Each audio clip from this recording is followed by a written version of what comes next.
सहनाववतु सहनौ भुनक्तु सह करवावहै तेजस्विनावधीतमस्तु मा विद्विषावहै।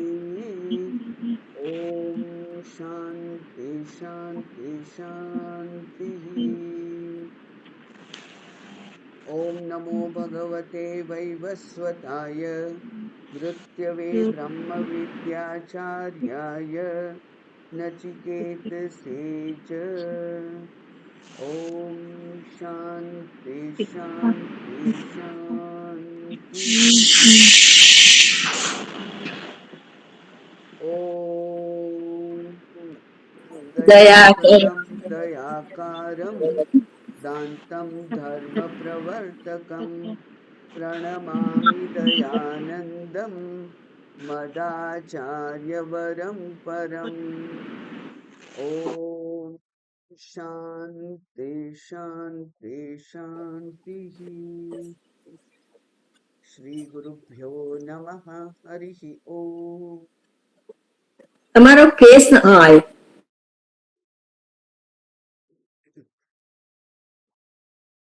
કઠોપનિષદની નો પ્રથમ અધ્યાય આપણે પૂરો કર્યો, 3 વલ્લી પૂરી કરી અને હવે દ્વિતીય અધ્યાય એની પણ 3 વલ્લી છે, એટલે હવે દ્વિતીય અધ્યાય શરૂ કરીશું. એમાં સંબંધ ભાષ્યમાં જ અવતારણિકા એમાં જ શંકરાચાર્ય ભગવાને આ હવે આગળ જે ગ્રંથ છે એનો હેતુ શું છે, કેમ હવે પછી હજુ આગળ કંઈક કહેવાનું છે, એટલે અહીંયા ભાષ્ય વાંચીએ આપણે. આ તૃતીય વલ્લીનો જે 12મો મંત્ર હતો, જે બહુ બહુ પ્રસિદ્ધ છે અને બહુ અગત્યનો પણ છે, આપણા માટે પણ બહુ જ અગત્યનો છે. એ મંત્રનું અહીંયા ઉદ્ધરણ કર્યું છે ભગવાન શંકરાચાર્યજીએ, અને કહે છે કે એષ સર્વેષુ ભૂતેષુ ગૂઢોત્મા ન પ્રકાશતે. આ સર્વેષુ ભૂતેષુ, બધા જ ભૂતોમાં, બધા જ જીવોમાં આ જે રહસ્યમય ગૂઢ આત્મા છે એ બધા માટે પ્રકાશિત થતો નથી. બધાના હૃદય ગુફામાં છે જ. ઈશ્વર સર્વભૂતાનામ હૃદ્દેશે અર્જુન તિષ્ઠતિ, એવું કહેલું છે ભગવાને. એટલે કે આ ચૈતન્ય તત્વ એ પ્રત્યેક જીવના આ જે જડ શરીર છે એમાં છે જ. તો બધાને કેમ એ દેખાતો નથી? બધાને એની કેમ સમજણ પડતી નથી? બધાને એની ઉપસ્થિતિ કેમ જણાતી નથી? એવો જો આપણને પ્રશ્ન થાય, કારણ કે છે જ જો, અને આમ તો છે જ એટલે થોડોક પણ વિચાર કરીએ તો માત્ર એની ઉપસ્થિતિથી જ આખું સમગ્ર સંસારનું વ્યવહાર ચાલે છે. આ પ્રત્યેક ઇન્દ્રિય, એટલા માટે ઉપનિષદે પણ કહ્યું કે બોધમ બોધમ પ્રતિબોધમ મતમ. જે પ્રત્યેક જ્ઞાન થાય છે, પ્રત્યેક સંવેદના થાય છે,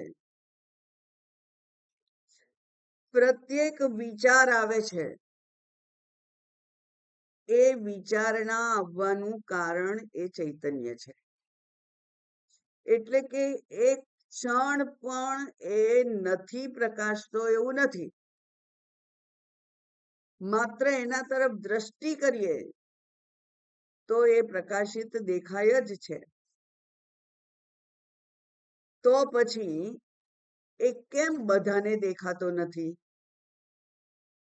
એટલા માટે ભગવાને પણ ભગવદ્ ગીતામાં પણ કહ્યું કે અહમ સર્વસ્ય ન પ્રકાશતે, બધાના માટે હું પ્રકાશિત થતો નથી. તો કોના માટે પ્રકાશિત થાય છે? જેને મારા તરફ જોવાની ફુરસત છે, જેને મારા તરફ જોવા માટેની કોઈક આકાંક્ષા છે, એને હું દેખાઉં છું. એટલે કે જે મને જોવા માટે પ્રયત્ન કરે છે એને હું દેખાઉં છું, બધાને હું દેખાતો નથી. એટલે સર્વેષુ ભૂતેષુ યમ આત્મા અસ્તિ, બધા જ ભૂતોમાં આત્મા છે, પણ ન પ્રકાશતે, એ બધાને દેખાતો નથી, બધા માટે પ્રકાશિત થતો નથી. તો કોના માટે પ્રકાશિત થાય છે? દ્રશ્યતે તું અગ્રયા બુદ્ધ્યા, જેની એકાગ્ર બુદ્ધિ છે. એકાગ્ર બુદ્ધિ એટલે શું? જેની પંચ વિષયોમાં બુદ્ધિ વ્યસ્ત થયેલી નથી, ઇન્વેસ્ટ જેને કહેવાય. એ પોતાની ઇન્દ્રિયો એને આ અન્ય વિષયોના ભોગ માટે ત્યાં ઇન્વેસ્ટ કરી નથી, ત્યાંથી એને ભોગ જોઈતો નથી. એવું જે મન છે તે એનાથી દ્રશ્યતે તું અગ્રયા બુદ્ધ્યા ઇતિ ઉક્તમ. હવે તમને યાદ કરાવું કે આપણે એક મણિરત્નમાળા નું અધ્યયન કરેલું બહુ પહેલા. તો ત્યાં કે છે કે શત્રવઃ, હે મનુષ્ય, તારા શત્રુઓ કોણ છે? તો શંકરાચાર્યજી કે છે નિજ ઇન્દ્રિયાણી, પોતાની ઇન્દ્રિયો જ પોતાનું શત્રુ છે. કેમ? કારણ કે એ ઇન્દ્રિયોને ભોગ કરવાની જ એક ટેવ પડેલી છે, ભોગમાં જ એને આનંદ આવે છે. એ એમ સમજે છે કે આ બાહ્ય વિષયોના ભોગથી જ મને સુખ મળે છે. ખરેખર વિષયોમાં સુખ છે જ નહીં.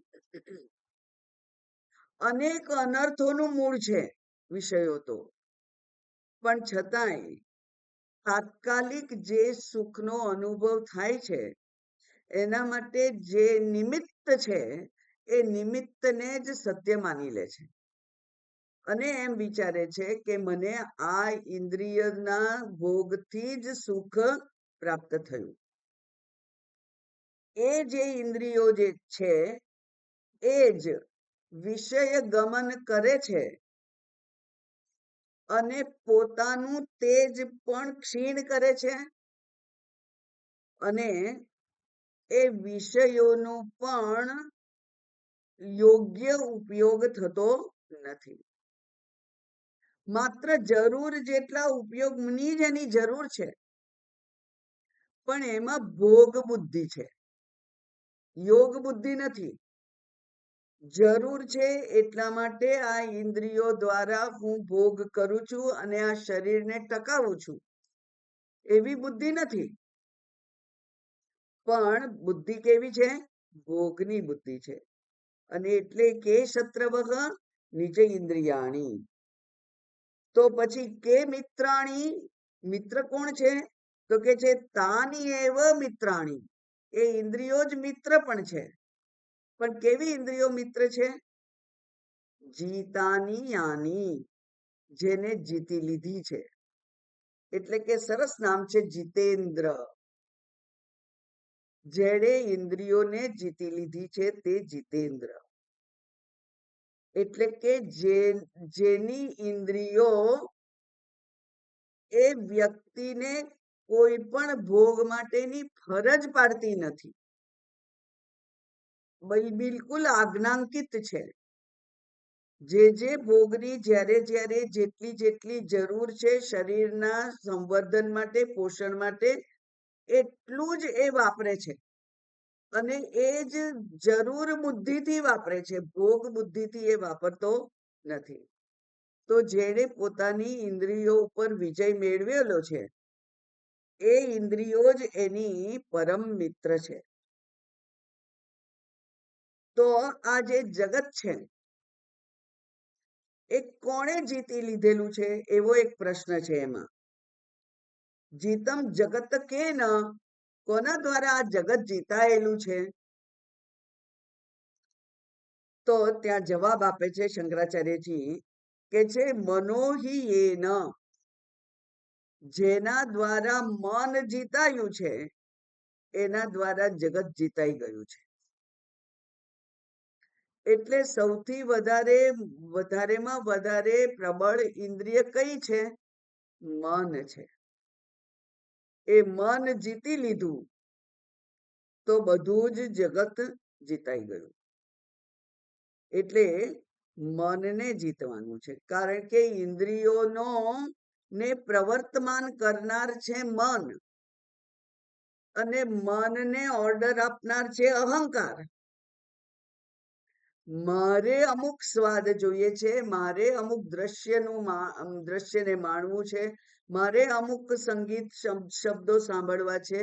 આ હું અહમ, એ અહમને આ બધા ભોગ કરવા છે. તો એ અહમ મન નામના પ્રધાનમંત્રીનો ઉપયોગ કરે છે, અને એ મન ઇન્દ્રિયો નામની બીજી 5 મંત્રીઓ છે એમનો ઉપયોગ કરે છે, અને એના 5 વિષયો છે એનો એ ભોગ કરે છે. એટલે મન ઉપર જ કાબુ રાખવો. કારણ કે અહીંયા જ આ કઠોપનિષદમાં જ આપણે રથકલ્પના નો અધ્યયન કર્યું, એને જોઈ. અને રથકલ્પના શું છે? ઇન્દ્રિયો જે છે એ ઘોડાઓ છે. એ ઘોડાઓને નિયંત્રણમાં રાખનાર છે મન, અને મનને પણ અંકુશમાં રાખનાર છે બુદ્ધિ. એ બુદ્ધિ દ્વારા, બુદ્ધિના નિર્ણય દ્વારા આ જે વ્યક્તિ છે, આ જીવ છે, એ પોતાની ઉત્કર્ષ પણ કરી શકે અને પોતાની અધોગતિ પણ એના મન દ્વારા જ થાય. એટલા માટે કહ્યું કે જીતમ જગત કે ન, કોના દ્વારા જગત જીતાયું છે? તો કે છે કે મનોહી એન જીતમ, જેણે મનને જીત્યું છે એને જગતને જીતી લીધેલું છે. હવે આ મન છે, આપણા બધાનો અનુભવ છે કે એક ઇન્દ્રિય અત્યંત પાવરફુલ છે, અને એ છે રસનેન્દ્રિય. બીજી બધી ઇન્દ્રિયો ઉંમર થતા ક્ષીણ થાય છે, રસનેન્દ્રિય ક્ષીણ નથી થતી. અને કેટલાક કેસીસમાં તો એ તેજ થાય છે, વધારે ને વધારે માંગે છે. એવી જે આ રસનેન્દ્રિય છે. એટલા માટે ઉપનિષદે એવી વાત કરી છે કે જીતે રસે જીતમ સર્વમ. જેને રસને જીતી લીધો એને બધું જીતી લીધું. એટલે એક ઇન્દ્રિય ઉપર કાબુ રાખવાનો છે, અને એ છે આ. અને કદાચ મેં તમને કહેલું કે આ જગ્યા જે છે, આ રસનેન્દ્રિય, એ માત્ર રસનેન્દ્રિય નામની જ્ઞાનેન્દ્રિય નથી, પણ વાણી નામની કર્મેન્દ્રિય પણ છે. અને આપણા જીવનમાં જે કંઈ ઉથલ પાથલ કરી નાખે એવી શક્તિમાન જો હોય તો એ છે વાણી. એ જો કટુ વાણી હોય તો અત્યંત વિદ્વેષ ઉત્પન્ન કરે છે, અને મધુર વાણી હોય એ બગડી ગયેલી બાજીને સુધારી શકે છે. એટલે રસના ઇન્દ્રિય અને વાગ ઇન્દ્રિય બંને એક જ જગ્યાએ છે, અને બંને કર્મેન્દ્રિય અને જ્ઞાનેન્દ્રિય બંને દ્રષ્ટિકોણથી એ અત્યંત અગત્યની છે. એના ઉપરનો કાબુ અત્યંત અગત્યનો છે. The quality of life depends on that. એ એક જ ઉપર આપણા જીવનનું જાણે કે એક એક ક્વોલિટી, એક એનો આધાર છે. એ ઊંચું પણ લઈ જઈ શકે આપણને અને નીચું પણ પાડી શકે. તો આ બીજા શાસ્ત્રનો પણ આપણે ઉપયોગ કર્યો અહીંયા. અને એક સરસ વાત એક વિદ્યાનંદ સ્વામીજીએ કરી છે. હા, વિદ્યાનંદ કૈલાસ આશ્રમના આચાર્ય હતા. એમણે એ કે છે મલ્હોત્રા નામની એક સરનેમ હોય છે, બરાબર? તો તમે કહેવાય કે અમે મલ્હોત્રા. હવે આ મલ્હોત્રાનો અર્થ ખબર છે? એવું પૂછે એ વિદ્વાન. તો કે ના, તમારા દાદા અને પરદાદા બધા મલ્હોત્રા લખતા હતા, એટલે અમે મલ્હોત્રા. એ કે છે મળ એટલે પાપ, અને હોત્રા એટલે હોતૃ. હોતૃ એટલે હવન કરનાર.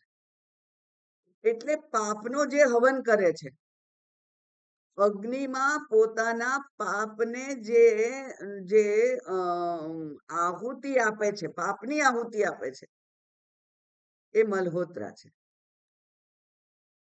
એટલે કોણ છે? આહુતિ આપનાર. અને શેની આહુતિ આપે છે? પોતાના દુષ્કર્મ, પોતાના દુષ્વિચારો, પોતાના મલિન અંતઃકરણની વૃત્તિઓ, એનું એ આહુતિ આપી દે છે. તો એનું નામ છે મલ્હોત્રા.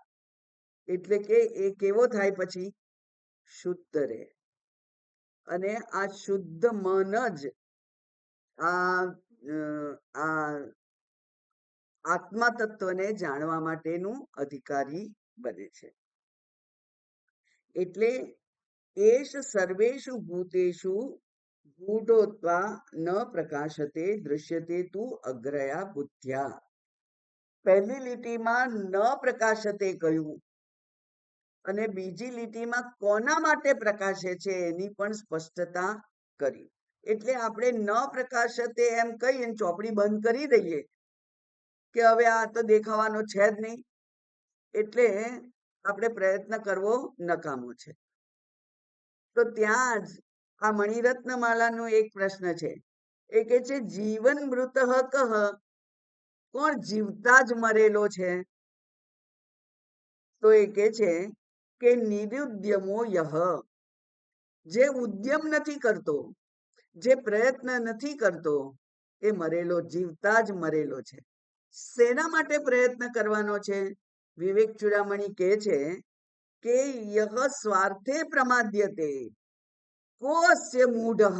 યહ સ્વાર્થે પ્રમાદ્યતે, એવો કોણ મૂઢ હોય કે જે સ્વાર્થમાં પ્રમાદ કરે? અને સ્વાર્થ શું છે? પરમ તત્વને, મારા સ્વરૂપને જાણવું, એ જ મારા માટે સૌથી વધારે સ્વાર્થ યુક્ત એવો વિષય છે. મારો સ્વાર્થ શેમાં રહેલો છે? સ્વ અર્થ. એટલે કે મારું કલ્યાણ શેનાથી થાય? તો એ કે છે પોતાના સ્વરૂપને જાણવું, એ જ ખરેખર કરવા જેવું છે, એકમાત્ર કામ કરવા જેવું છે. અને એ જે ના કરતો હોય એ જીવતા જ મરેલો છે. જીવનેવ મૃતઃ.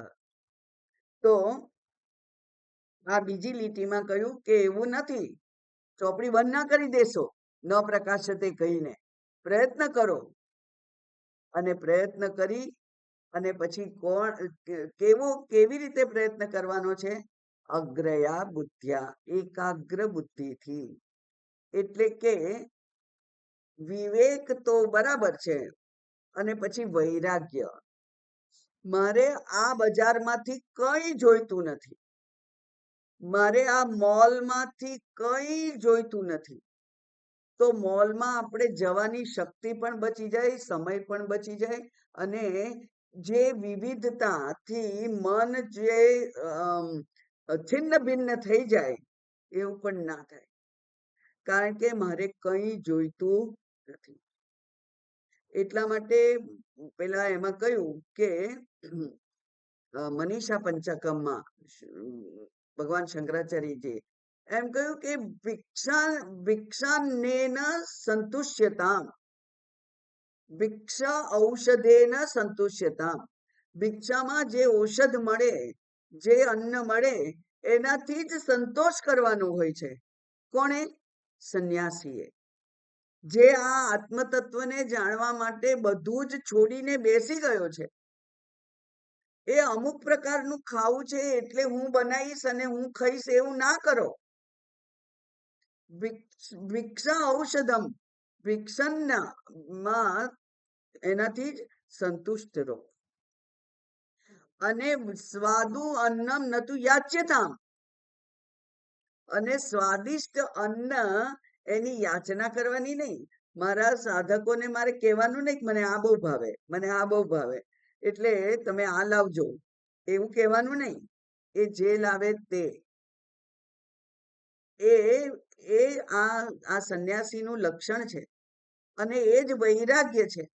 અને વૈરાગ્ય ના હોય તો આ તત્વ પ્રાપ્ત થતું નથી, કારણ કે મનનો તો સ્વભાવ જ છે બહાર વિષયોમાં આનંદ શોધવાનો. એટલે આ એના વિશેનો મંત્ર છે. આમ તો મંત્ર તમારા બહુ જાણીતો છે, પણ છતાંય કંઈક વાત તો થશે જ. એટલે એવું કહ્યું કે દ્રશ્યતે તું અગ્રયા બુદ્ધ્યા, એકાગ્ર બુદ્ધિથી, એટલે કે વૈરાગ્યવાન બુદ્ધિથી, જેને અન્ય સર્વ વિષયોમાં વૈરાગ્ય થઈ ગયો છે. હવે એને ત્યાં જવા યોગ્ય જગ્યા લાગતી જ નથી. એવો જે છે એ પોતાના સ્વરૂપને અગ્રતા આપી અને ત્યાં પોતાનું ધ્યાન કેન્દ્રિત કરી શકે, એટલે એકાગ્ર બુદ્ધિ. કહ પુનઃ પ્રતિબંધો અગ્રયા બુદ્ધેહે. તો પછી આ અગ્ર બુદ્ધિ માટે પ્રતિબંધ કયા છે? સાધન તો બતાવી દીધું, બરાબર? સાધન તો બતાવી દીધું. શું સાધન છે? આ આત્માને જાણવા માટેનું સાધન શું છે? બુદ્ધિ. કેવી બુદ્ધિ? એકાગ્ર બુદ્ધિ. એ એકાગ્ર વૈરાગ્યવાન બુદ્ધિ છે, એ સાધન છે. તો આ બુદ્ધિને એકાગ્ર કેવી રીતે કરવી, એનું પણ ઉપાય તો હોય ને. કારણ કે મારી બુદ્ધિ એકાગ્ર નથી એવું મને ખબર છે, બધા બહુ વિષયોમાં જતું રહે છે. તો એને રોકવી કેવી રીતે? એટલે એના માટે પ્રતિબંધ કયા છે? યેન તદ અભાવાદ આત્મા ન દ્રશ્યતે ઇતિ. અને એ પ્રતિબંધને કારણે તદ અભાવાદ, એકાગ્રતાનો અભાવ થાય. અગ્રયા બુદ્ધિ અભાવાદ, અગ્ર બુદ્ધિનો અભાવ છે. તો અગ્ર બુદ્ધિનો અભાવ છે, એનાથી આત્મા દેખાતો નથી. એટલે એને તદ અદર્શન કારણમ, તદ અદર્શન કારણમ, આત્માનું અદર્શન થાય છે, આત્માનું દર્શન થતું નથી.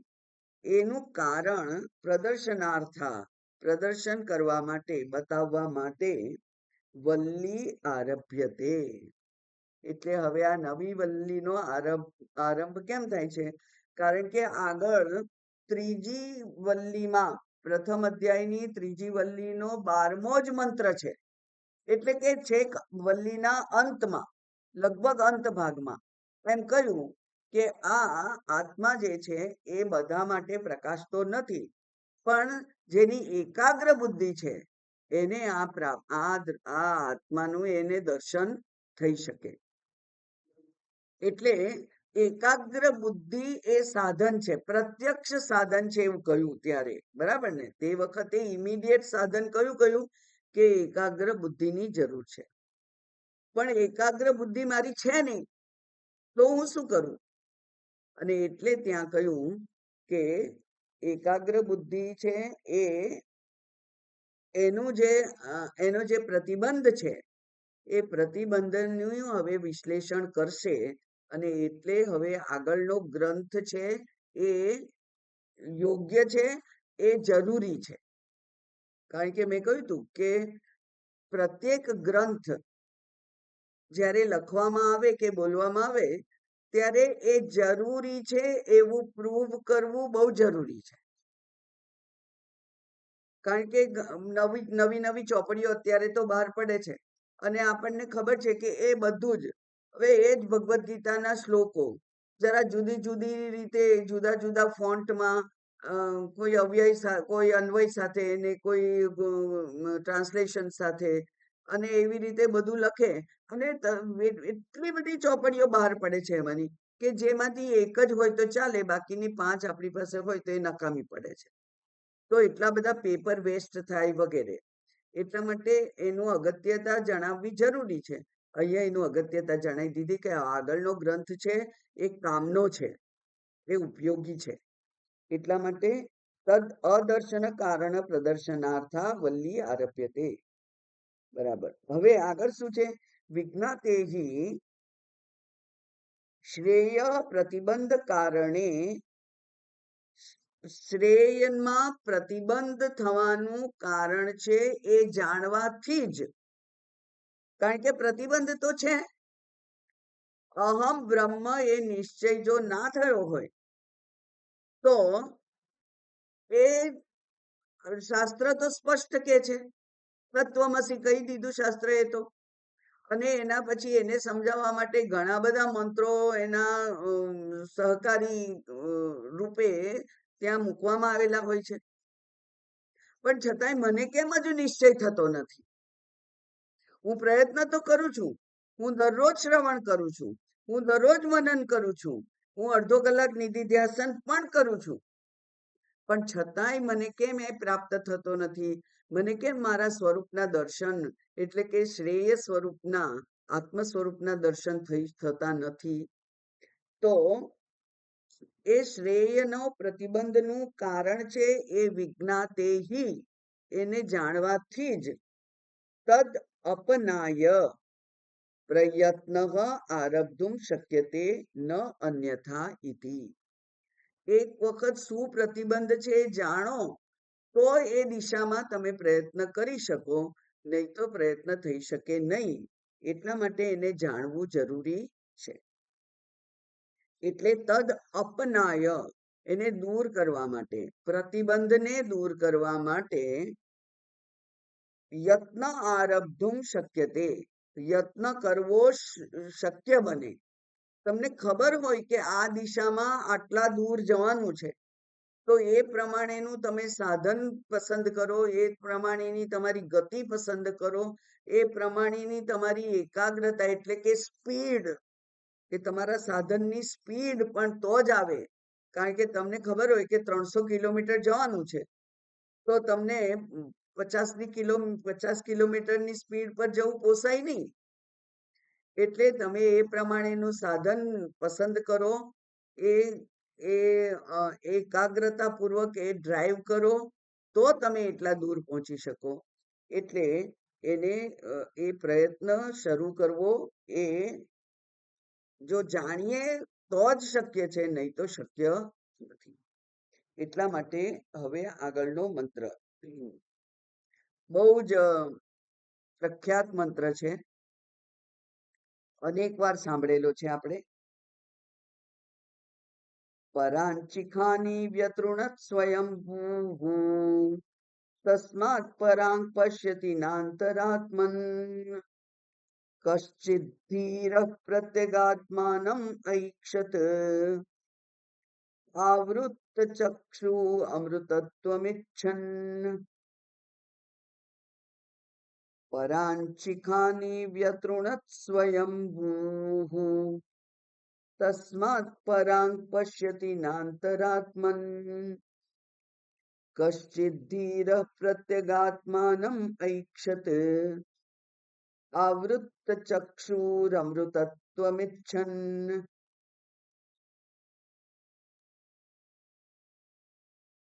પરાંચી ખાની,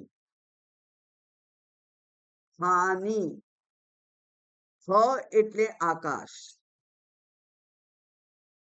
અને આકાશ એ આકાશનો ગુણ છે શબ્દ, અને શબ્દનું શ્રવણ કરવાનું સાધન છે શ્રોત્રેન્દ્રિય. એટલે ભાષાંતરમાં લખેલું હશે શ્રોત્રેન્દ્રિય,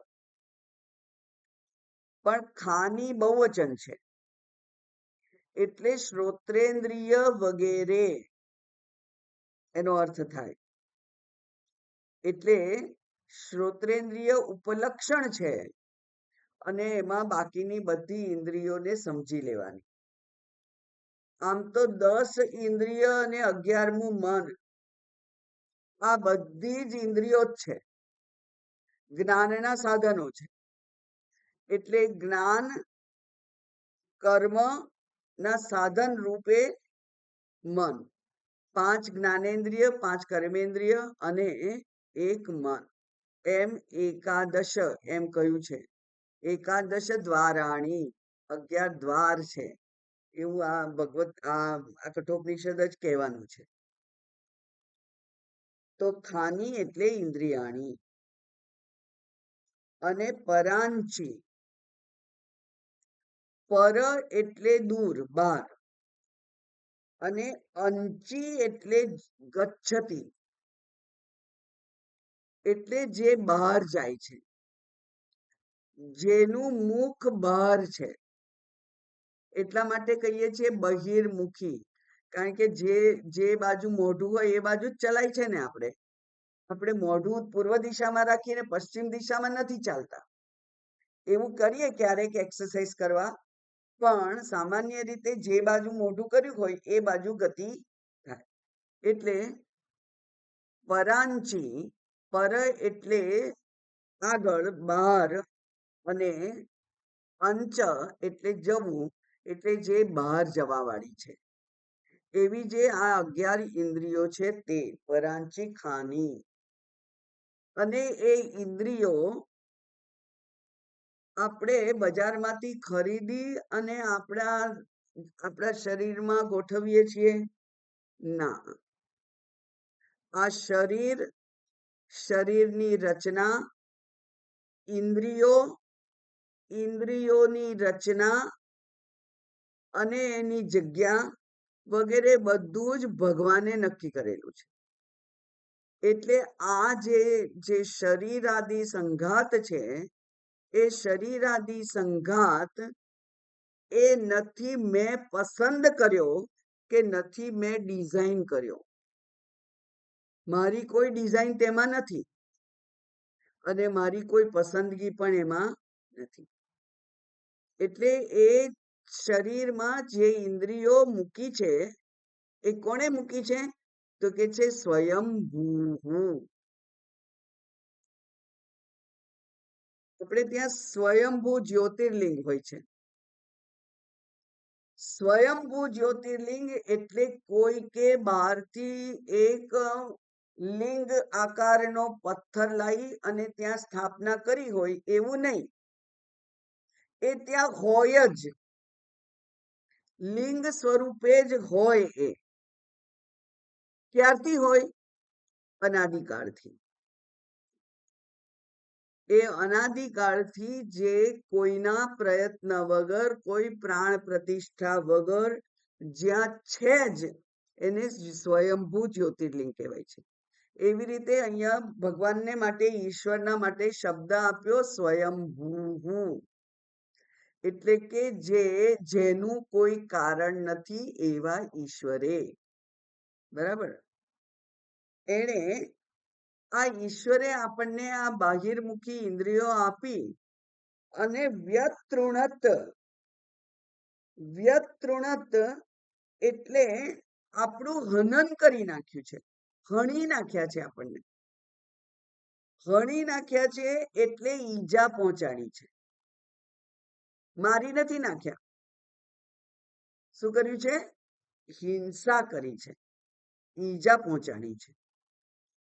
અને કેમ ઈજા પહોંચાડી છે?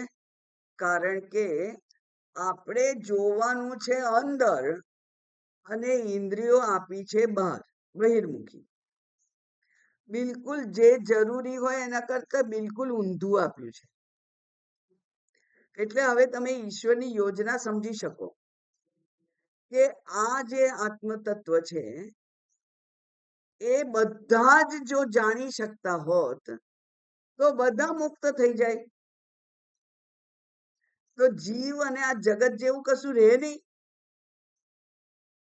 એટલા માટે બધા જ એને ના જાણી શકે, કારણ કે એને જોવાનું છે ઊંધી દિશામાં. આપણે પેલું પેરિસ્કોપ જે તારા સપ્તર્ષિ જોવા હોય કે ધ્રુવનો તારો જોવો હોય કે કોઈ નક્ષત્રો જોવા હોય, જે દિશામાં એ હશે એવું જ્યોતિષ શાસ્ત્ર કે ખગોળશાસ્ત્ર, એ દિશામાં આપણે પેરિસ્કોપ ગોઠવીએ અને પછી એનાથી જોઈએ અને એનાથી એ દેખાય. એટલે કે જે દિશામાં એ છે એ દિશામાં પેરિસ્કોપ ગોઠવવું પડે ને.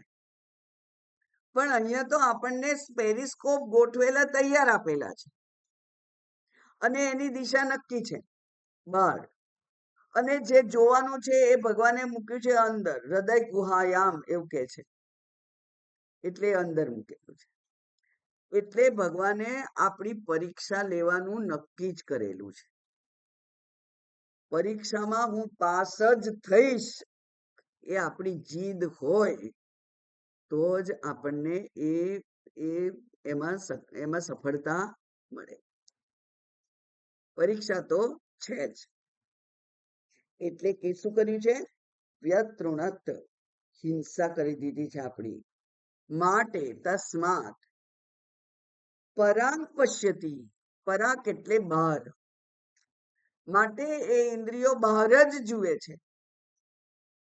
અને બહાર જુએ છે એટલે એક સાથે બહાર પણ જોવું ને અંદર પણ જોવું બે થઈ શકે નહીં. ગમે તે એક જ થઈ શકે. બહાર જોવું હોય તો બહાર જુઓ અને અંદર જોવું હોય તો બહાર જોવાનું બંધ કરી દો અને અંદર જુઓ. એટલા માટે આ ભગવાને જે પ્રકારની બહિર્મુખી ઇન્દ્રિયો આપી છે એ બહાર જ જુએ છે, ન અંતરાત્મન. એ અંદર છે એવા આત્માને જોતી નથી. તો નથી જોતી તો પછી શું કામ મહેનત કરીએ, માથાકૂટ કરીએ અમે? એટલે શાસ્ત્ર તરત જ કે છે. શાસ્ત્ર એ બહુ ચપળતાથી કામ કરવું પડે. અહીંયા નથી એમ કે તો પેલો માણસ પાછો ફરી જાય, નિશ્ચય કરીને મન નથી જડવાનું. એવું નથી. એટલે તરત જ કહી દે છે, પણ કશ્ચિત ધીર, કોઈક એવી એકાગ્ર બુદ્ધિ વાળો, વિવેક બુદ્ધિ વાળો, કશ્ચિત, કશ્ચિત એટલે કોઈક. એટલે ભગવદ્ ગીતામાં ઇવન અહીંયા કઠોપનિષદમાં પણ કહ્યું કે કશ્ચિત સહસ્રેષુ મનુષ્યેષુ, બરાબર, હજારોમાં એકાદ મને જાણે છે, મને તત્વતઃ જાણે છે. કોણ? હજારોમાં એકાદ. એવું સહસ્રેષુ, અને સહસ્ર એટલે હજાર, પણ સહસ્રેષુ નો અર્થ કરવાનો હજારો. હજારોમાં એકાદ વ્યક્તિ મને જાણી શકે છે. એટલો બધો હું અઘરો છું મેળવવા માટે. એટલા માટે અહીંયા કહ્યું કશ્ચિત ધીર, પ્રત્યક આત્માનમ. પ્રત્યક એટલે અંદર. પરાંગનું વિરુદ્ધ શબ્દ છે પ્રત્યક, અને પરાક એટલે બહાર. તો પ્રત્યક એટલે અંદર. પ્રતિઅક્ષ છે આ, પ્રત્યક્ષ, બરાબર. પ્રતિઅક્ષ એટલે આંખની સામે જ હોય એવી રીતે. એવી રીતે પ્રત્યક આત્માનમ, જે આત્મા મારું સ્વરૂપ જ છે એને ઐક્ષત, એને જોઈ શકે છે, ઈક્ષણ કરે છે. અને એવું જેને ઈચ્છે છે, કોણ એવું કરી શકે? કોણ કરે એવું? કારણ કે આ તો હજારોમાં એકાદ, અને કોઈક ધીર, કોઈક કેવો જેણે પોતાની ઇન્દ્રિયોને પોતાના વશ કરી છે, જે જીતેન્દ્ર છે, એ જોઈ શકે. કેમ જુએ, કેમ પ્રયત્ન કરે છે? તો કે છે અમૃતત્વમ ઈચ્છન. કશ્ચિત કોણ? જેને અમૃતત્વની ઈચ્છા છે, જેને મોક્ષની ઈચ્છા છે, અમૃતત્વ પામવાની જેને ઈચ્છા છે, તે કેવી રીતે બનીને જોઈએ? આવૃત્ત ચક્ષુ. આવૃત્ત ચક્ષુ એટલે આંખો બંધ કરીને એવું નહીં, પણ જેની આંખો જે જોવા યોગ્ય છે એ જોવા માટે જ એને ટેવડાઈ છે, એને અભ્યાસ કરાયો છે, એવી આવૃત્ત ચક્ષુ. શેના માટે આવૃત્ત? એનું ચક્ષુ આવૃત્ત છે. શેના માટે? વિષયો પ્રત્યે આવૃત્ત છે. બહારના બાહ્ય વિષયો પ્રત્યે, ભોગ પ્રત્યે આવૃત્ત છે. એવા જેના ચક્ષુ છે, એ ચક્ષુવાળો એ આ આત્માને જોઈ શકે છે. હવે જોઈએ આપણે ભાષ્ય. પરાંચી પરાગ પરા ગચ્છંતી. પરા એટલે બાહ્ય, બહિઃ, અને અંચતી. અંચતી એટલે ગચ્છંતી. અંચંતી એટલે ગચ્છંતી, બહુવચન છે એટલે ગચ્છંતી. પરા અંચતી એટલે કે પરાક બહાર ગચ્છંતી ઇતિ. એટલે પરાંચી શબ્દનો અર્થ શું થયો? જે બહિર્ગમન કરે છે તે. ખાની, ખ એટલે આકાશ, અને આકાશ એ ઉપલક્ષણ છે, એટલે પંચ મહાભૂતોનું બનેલું જે કંઈ છે તે પંચભૌતિક, એનાથી બનેલી આ ઇન્દ્રિયો જે છે તે, એટલે કે શ્રોત્રેન્દ્રિયથી તદ ઉપલક્ષિતાની શ્રોત્રાદીની ઇન્દ્રિયાણી ખાની ઇતિ ઉચ્યંતે. એટલે શ્રવણેન્દ્રિયનું નામ દીધું, પણ ઇન્દ્રિયો બધી 11 ગણી લેવાની, એ ઉપલક્ષણ છે. ઉપલક્ષણ એટલે સેમ્પલ લાઈક, એક સેમ્પલ કહી દીધો, એ પ્રકારનું બધું છે, બરાબર. એટલે જેમ કે પુરુષો જમણી બાજુ બેસશે, એટલે પછી બધા જ પુરુષો જમણી બાજુ બેસે, એક કહી દીધું ઉપલક્ષણ. એવી રીતે બધા શું કહેવાય કે છે કે એક વખત કહેલું કે બધા ચોટલાઓ આ બાજુ. ચોટલા એટલે સ્ત્રીઓ. બધા ચોટલાઓ જે છે એ આ બાજુ, એટલે કે સ્ત્રીઓ. તો એને ઉપલક્ષણ કહેવાય. તો એ શ્રોત્ર આદિ કહ્યું. આદિ એટલે વગેરે, એટલે કે 11. ખાની ઇતિ ઉચ્યંતે. તાની એ ઇન્દ્રિયો પરાંચી એવ, એ બહિર્ગમન કરવા વાળી જ છે. પરાંચી એવ, એ બહાર જવા વાળી જ છે. કેમ? વિષય પ્રવર્તનાય, વિષય પ્રકાશનાય પ્રવર્તન્તે. એ વિષયને ઉદ્ઘાટિત કરવા માટે બહાર જ જાય, કારણ કે વિષયો બધા બહાર છે. વિષયો બધા બહાર છે, બધા પદાર્થો બહાર છે, જગત જે અનુભવવા માટેનું જે જગત છે એ બહાર છે, એટલે ઇન્દ્રિયો પણ બહાર જવા વાળી બનાવી છે. યસ્માત એવમ સ્વભાવકાની તાની, અને એવો એનો સ્વભાવ છે. કેવો? બહિર્ગમનનો સ્વભાવ આ ઇન્દ્રિયોનો હોવાથી, તાની એના દ્વારા વ્યતૃણત. વ્યતૃણત નો અર્થ થાય હિંસિતવાન, હનનમ કૃતવાન ઇતિ અર્થઃ. એટલે એણે આપણે આ સ્વયંભૂ પરમાત્માએ આપણને આપણી જાણે કે હિંસા કરી નાખી છે. કો અસૌ, કોણે હિંસા કરી? સ્વયંભૂ. સ્વયંભૂએ. સ્વયંભૂ એટલે કોણ? પરમેશ્વર. પરમેશ્વર. સ્વયં એવ સ્વતંત્રો ભવતી સર્વદા ન પરતંત્ર ઇતિ. એ પરતંત્ર નથી, એ સ્વતંત્ર છે. એટલા માટે એને સ્વયંભૂ કહ્યું, કારણ કે એનું એ લક્ષણ છે. બરાબર, એનું પરમેશ્વરનું લક્ષણ છે કે જે સ્વતંત્ર છે. તસ્માત પરાંગ, માટે પરાંગ, અને પરાગરૂપાન. પરાકરૂપ. પરાકરૂપ એટલે જે બહાર છે તેવા રૂપે. અનાત્મ ભૂતાન, એ અને બહાર છે એને બધાને શું કહેવાય? અનાત્મા કહેવાય. બરાબર. આખા જગતના બે જ વિભાગ પાડ્યા છે વેદાંત શાસ્ત્રએ. કયા? અહમ અને ઈદમ. અહમ એ આ અંદર, અને અહમથી બીજું બધું જ ઈદમ. એટલે ઈદમ એટલે જે બહાર છે તે, જે દ્રશ્ય છે તે, જે અનુભવી શકાય છે એવું છે એ.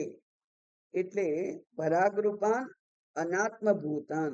અને કયા છે? શબ્દાદીન. શબ્દ, સ્પર્શ, રૂપ, રસ, ગંધ. એને પશ્યતી, એને જુએ છે. અને એને જુએ માટે શું થાય છે? ઉપલબ્ધતે. ઉપલબ્ધા. એને ઉપલબ્ધા. પણ ઉપલબ્ધ શેના? તો કે છે ન અંતરાત્મન. એ પદાર્થોને જ પ્રાપ્ત કરે છે, ન અંતરાત્મન. એ અંતરાત્માને પ્રાપ્ત કરતું નથી. ન અંતરાત્મન, ન અંતરાત્માનમ ઇતિ અર્થઃ. અચ્છા. એવમ સ્વભાવે અપી સતી. આવો બહિર્મુખી એનો સ્વભાવ છે છતાં પણ લોકસ્ય. કોનો? લોક. બંને થાય. લોકના અર્થ બંને થાય. લોક એટલે આ ભૂ ભુવ સ્વહ બધા, એટલે કે બ્રહ્માંડ. અને લોક્યતે અનેન ઇતિ, જેના દ્વારા જાણી શકાય, જોઈ શકાય તે ચક્ષુરેન્દ્રિય. બંને એના અર્થ થાય. જોવાનો વિષય અને જોવા માટેનું સાધન. એટલે લોકસ્ય કશ્ચિત, એ આવું પ્રસિદ્ધ છે. લોકમાં આવું જ છે. કેવું છે? બધાની ઇન્દ્રિયો બહિર્મુખી જ છે. પણ છતાંય એમાં કશ્ચિત, કોઈક, ધીર, કોઈક ધીર, ધીમાન, વિવેકી, કોઈક વિવેકી વ્યક્તિ છે. અને એ વિવેકી વ્યક્તિએ શું કરવું પડે? તો એ કે છે નદ્યાઃ પ્રતિસ્રોત પ્રવર્તનમ ઇવ. જાણે કે નદીને એના પ્રવાહથી જુદી દિશામાં વહેવડાવવી છે. હવે જો નદી હિમાલયમાંથી નીકળતી હોય, હિમાલય એ પર્વત છે, પર્વતમાંથી નીકળતી હોય તો એ નીચેના પ્રદેશમાં જ આવે, એ એનો સ્વાભાવિક ક્રમ છે. પણ કોઈક એવો હોય કે જે અત્યંત બળવાન હોય, અને એ મહારાષ્ટ્રથી હિમાલયમાં નદી લઈ જઈ શકે, એવો બળવાન કોઈક જ હોય. અને એટલે અહીંયા નદ્યાઃ એટલે નદીઓ, અને પ્રતિસ્રોત. સ્રોત એટલે વહેણ, અને પ્રતિસ્રોત એટલે ઉલટું વહેણ. એનું ઉલટું વહેણ કરી શકે. જાણે કે ઈવ, એના જેમ. એ થઈ શકે નહીં. એટલે કે અત્યંત કઠિન છે. થઈ જ ના શકે તો કોઈકે ના કર્યું હોય, પણ એક જણે કરેલું છે. એટલા માટે આ ઉદાહરણ આપ્યું છે અહીંયા. પુરાણમાં એક જણે કરેલું છે, અને એ છે કાર્તવીર્યાર્જુન. કાર્તવીર્ય અર્જુન. એ કાર્તવીર્ય અર્જુન નામનો જે વ્યક્તિ હતો પુરાણમાં, એણે આ નર્મદા નદીના વેણને ઊંધું કરેલું છે. એટલે તમે જોશો કે નર્મદા નદી અટકી જાય છે અને સમુદ્ર આવે છે એને લેવા. બરાબર? તો એણે એનું વેણ નર્મદા નદીનું વેણ ઉલટું કરનાર કોણ છે? તો કે છે કાર્તવીર્ય છે. એ કાર્તવીર્ય છે એણે ઉલટું કરેલું. અને એટલે જાણે કે નદીને ઉલટી દિશામાં વહેવડાવવું અત્યંત કઠિન છે, લગભગ અશક્ય છે, એવું જ આ આત્મતત્વને જાણવું પણ એટલું જ કઠિન છે. પણ કાર્તવીર્યએ કરેલું ને, એટલે આપણા જેવો કોઈ કરી શકે. એટલા માટે કશ્ચિત ધીરઃ, એટલે કોઈક વિવેકી બુદ્ધિવાળો, ધીમાન વિવેકી બુદ્ધિવાળો, પ્રત્યેગાત્માને, એટલે પ્રત્યેગાત્મા એટલે શું? પ્રત્યક્ષ અસૌ આત્મા ચ ઇતિ પ્રત્યેગાત્મા. અને સમાસ કહેવાય. અને એ સમાસ છે એમાં પ્રત્યક્ષ શબ્દ અને આત્મા શબ્દ બંને એક જ વસ્તુ માટે વપરાયેલા છે. પ્રત્યક્ષ અસૌ આત્મા ચ, એટલે જે અંદર છે પણ એ પણ આત્મા જ છે. જે અંદર છે પણ એ પણ આત્મા જ છે. એટલે કે અંદરના આત્માને જીવાત્મા અને બહાર છે એને પરમાત્મા, એવું બે માનસો નહીં. જે અંદર છે એ જ બહાર છે. પ્રત્યક્ષ અસૌ આત્મા ચ, જે અંદર પણ, એને અંદર પણ કહેવાય અને એને આત્મા પણ કહેવાય, એવો જે છે તે પ્રત્યેગાત્મા. પ્રતિચ્યેવ આત્મા શબ્દો.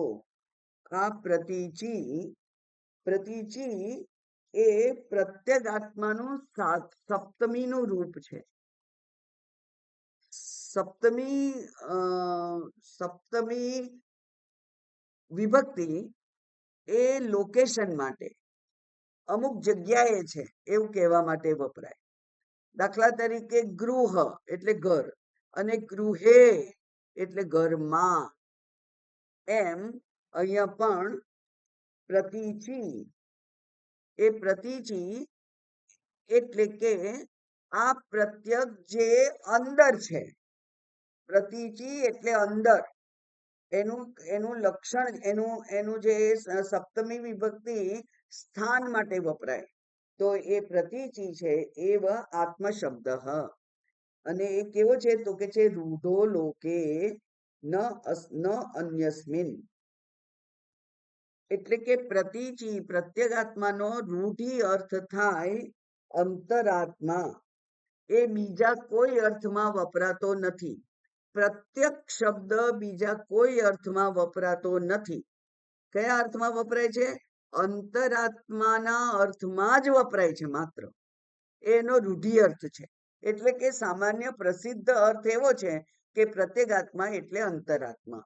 અંતરાત્મા એટલે જે અંતર્યામી, જે અંદર છે તે, જેને કહેવાય આપણે ઘટાકાશ રૂપ, જે આત્મા છે તે. પણ એનો વ્યુત્પત્તિ અર્થ પણ થઈ શકે. અને વ્યુત્પત્તિ શું છે? તો કે છે વ્યુત્પત્તિ પક્ષે, એટલે કે દરેક સંસ્કૃત શબ્દ એ એનો પ્રત્યય અને એનું રૂટ, એ બે મળી અને એક શબ્દ બને છે. એને વ્યુત્પત્તિ કહેવાય.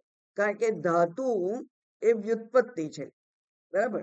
તો એનો વ્યુત્પત્તિ અર્થ, વ્યુત્પત્તિ પક્ષે અપી તત્ર એવ આત્મ શબ્દો વર્તતે. એ અંતરાત્માના અર્થમાં જ વ્યુત્પત્તિ શબ્દ પણ, એટલે કે વ્યુત્પત્તિના દ્રષ્ટિકોણથી જોઈએ તો પણ આ આત્મા શબ્દ છે એ પ્રત્યેગાત્મા એટલે કે અંતરાત્માના અર્થમાં જ વપરાય છે. બરાબર? હવે આ એક લિંગ પુરાણનો શ્લોક આપેલો છે. અને લિંગ પુરાણના શ્લોકને આધારે અહીંયા એનો અર્થ કરેલો છે. આત્માની વ્યાખ્યા છે. આ જે લિંગ પુરાણમાં જે શ્લોક છે એ આત્માની વ્યાખ્યા છે, અને એ વ્યાખ્યા આપણે આવતી વખતે જોઈશું. અત્યારે હવે એટલો ટાઈમ નથી. ઓમ પૂર્ણમદ પૂર્ણમિદમ પૂર્ણાત પૂર્ણમુદચ્યતે પૂર્ણસ્ય પૂર્ણમાદાય પૂર્ણમેવાવશિષ્યતે. ઓમ શાંતિ શાંતિ શાંતિ. હરિ ઓમ. શ્રી ગુરુભ્યો નમઃ. હરિ ઓમ.